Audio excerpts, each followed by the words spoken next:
warahmatullahi wabarakatuh. Di pertemuan pada kali ini, kita akan memulai dengan sebuah pertanyaan, bagaimana kita memahami ayat-ayat Al-Quran agar tetap relevan dengan perkembangan zaman sekarang. Apakah kita hanya cukup dengan metode tafsir klasik? Tentu saja tidak. Dalam buku Hermeneutika dan Perkembangan Ulumul Quran, karya Sahirun Syamsuddin memperkenalkan pendekatan hermeneutika sebagai alternatif dan pelengkap dalam memahami kitab suci. Yuk kita bahas isi bukunya. Hermeneutika berasal dari bahasa Yunani, yaitu hermenoin yang berarti menafsirkan atau menjelaskan. Awalnya, hermeneutika digunakan dalam konteks keagamaan Kristen untuk menafsirkan kitab Bible.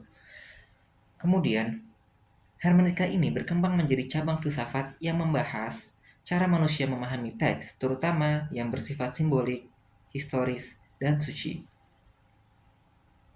Hermeneutika modern tidak hanya fokus pada apa yang dimaksud penulis, tetapi juga pada bagaimana pembaca memahami makna dalam konteks kekinian. Di dalam buku ini, dijelaskan bahwa pendekatan ini tidak bertentangan dengan tradisi Islam, bahkan bisa melengkapi metode penafsiran klasik. Dalam buku ini terdapat 3 aliran hermeneutika. Yang pertama ialah hermeneutika objektif. Hermeneutika objektivis ini berfokus pada maksud si penulis. Jadi jika ada sebuah teks, maka hermeneutika ini berfokus pada apa yang dimaksud oleh si penulis untuk menulis tulisan ini. Yang kedua adalah hermeneutika subjektivis.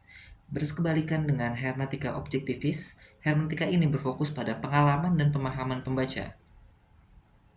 Jadi, jika ada sebuah teks, maka hermeneutika ini berfokus pada pemahaman oleh pembacanya, pembaca teks tersebut, bukan dari penulisnya.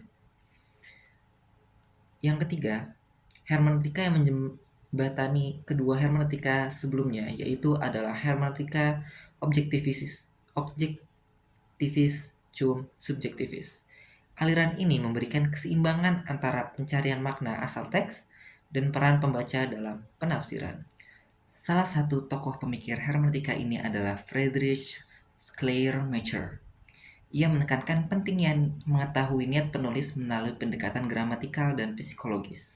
Salah satu ciri khas yang menjadi khas dari buku ini adalah pembahasan tentang makna cumagza. Di sini, makna cumagza, makna itu berarti makna dasar teks sesuai dengan konteks historis linguistik saat ayat tersebut diturunkan. Dan di sini magza yang berarti pesan, arah, makna atau nilai dari suatu teks jika dihubungkan dengan persoalan pada zaman ini atau zaman seterusnya. Pendekatan ini menekankan bahwa penafsiran tidak cukup berhenti pada makna kontekstual atau makna literal, tetapi harus mencari relevansi nilai ayat bagi kehidupan masyarakat saat ini. Karena tafsir itu harus hidup, tidak membeku di dalam ruang waktu sejarah. Buku ini bukan hanya menjelaskan teori hermeneutika, tapi juga menunjukkan bagaimana pendekatan ini bisa memperkaya studi Al-Quran dengan makna cumagza. Buku ini juga mengajak kita untuk menjadikan Al-Quran sebagai petunjuk yang terus relevan pada setiap zamannya. Wabillahi taufiq wal hidayah. Wassalamualaikum warahmatullahi wabarakatuh.